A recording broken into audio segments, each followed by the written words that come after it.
آج ہم شام کے سویدا علاقے ہیں جو حالیہ صورتحال پیدا ہوئی ہے اس پر گہرائی میں بات کر رہے ہیں۔ جی ہمارے پاس جو معلومات ہیں ان میں دروز ملیشیا، بدو قبائل اور عبوری حکومت کے درمیان کچھ تصادم کی خبریں ہیں، جی بالکل۔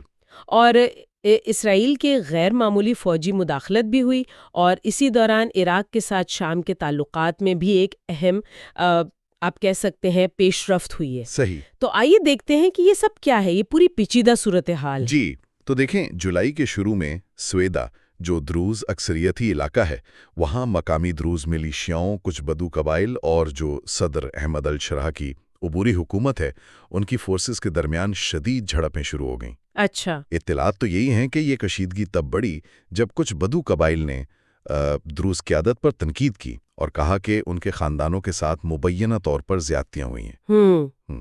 تو اس کے جواب میں پھر حکومتی فورسز نے کارروائی کی۔ اور پھر اچانک سے اسرائیل بھی اس میں شامل ہو گیا، ان کا کیا موقف تھا؟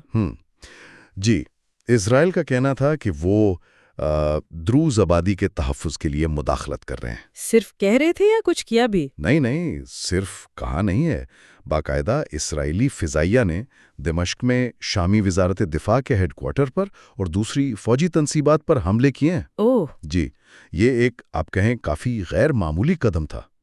اس سے ظاہر ہوتا ہے کہ اسرائیل اس معاملے کو کتنی سنجیدگی سے لے رہا تھا، اور انہوں نے یہ بھی واضح کیا کہ اگر دروز کے خلاف کوئی بڑی کارروائی ہوئی تو وہ مزید حملے کر سکتے ہیں۔ اچھا، تو یہ تو کافی خطرناک صورتحال بن رہی تھی۔ بالکل، اور یہاں ایک دلچسپ بات یہ بھی ہے کہ اسرائیل کی یہ تحفظ والی مداخلت جو ہے، یہ صرف سویدا کی مقامی صورتحال پر ہی نہیں، بلکہ شاید ان کے وسیع تر اسٹریٹجک مفادات سے بھی جڑی ہو۔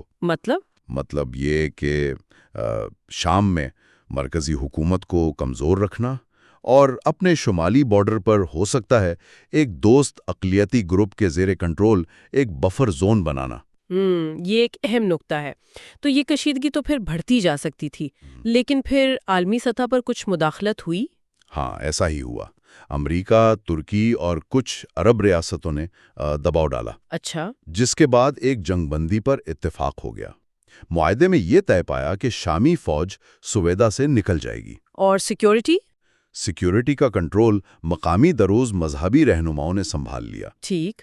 اور اسی دوران صدر شرح نے یہ بھی کہا کہ جو خارجی عناصر ہیں انہیں انصاف کے کٹگرے میں لایا جائے گا۔ شاید ان کا اشارہ ان گروہوں کی طرف تھا جنہیں وہ تصادم شروع کرنے کا ذمہ دار سمجھ رہے تھے۔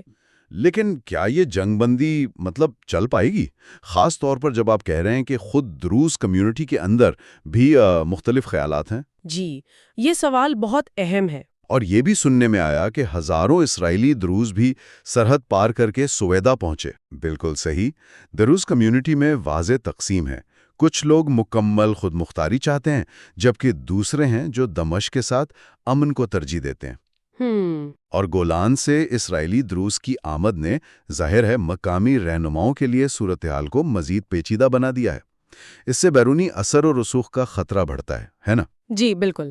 تو اس سے جنگ بندی کی پائیداری پر تو سوالیہ نشان لگ جاتا ہے۔ یقیناً۔ تو ایک طرف سویدا میں یہ اندرونی کشیدگی اور بیرونی مداخلت چل رہی ہے، اور دوسری طرف آپ نے ذکر کیا کہ شام کے پڑوسی ممالک جیسے عراق وہ تعلقات بہتر کرنے کی کوشش کر رہے ہیں۔ جی، یہ بھی ایک اہم پہلو ہے۔ اسی دوران یعنی 14 جون 2025 کو عراق نے القائم ابو کمال سرحدی گزرگاہ کو تجارت اور مسافروں کی آمد و رفت کے لیے دوبارہ کھول دیا۔ اچھا، یہ تو کافی عرصے سے بند تھی نا؟ جی، کئی سالوں سے مؤثر طور پر بند تھی، اور اس کے ساتھ ہی عراق نے شام کے لیے اپنی فضائی حدود بھی کھول دی۔ اوہ واو! اور ایئر لائنز جیسے عمان ایئر وغیرہ انہوں نے دمشق کے لیے پروازیں بھی بحال کر دیں۔ یہ تو شام کے لیے خاص طور پر اس وقت ایک بڑی معاشی اور سفارتی کامیابی لگتی ہے۔ بلا شبہ، یہ اقدامات واضح طور پر دکھاتے ہیں کہ شام اور عراق کے درمیان تعلقات بحال ہو رہے ہیں اور معاشی روابط مضبوط ہو رہے ہیں۔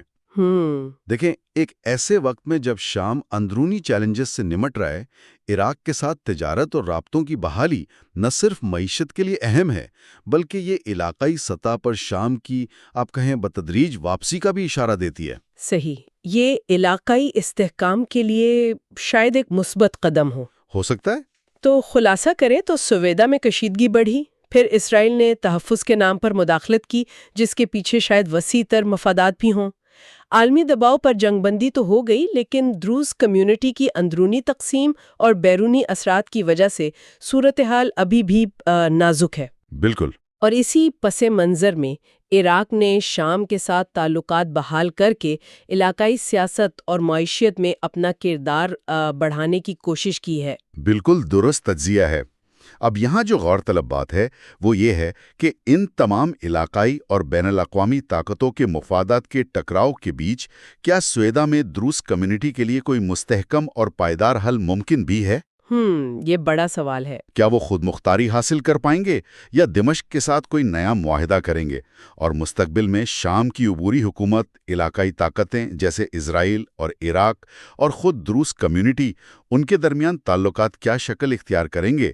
یہ وہ سوالات ہیں جن کے جوابات ہمیں آنے والے وقت میں ہی ملیں گے۔ صحیح کہا، یہ وہ سوالات ہیں جن پر ہمیں نظر رکھنی ہوگی۔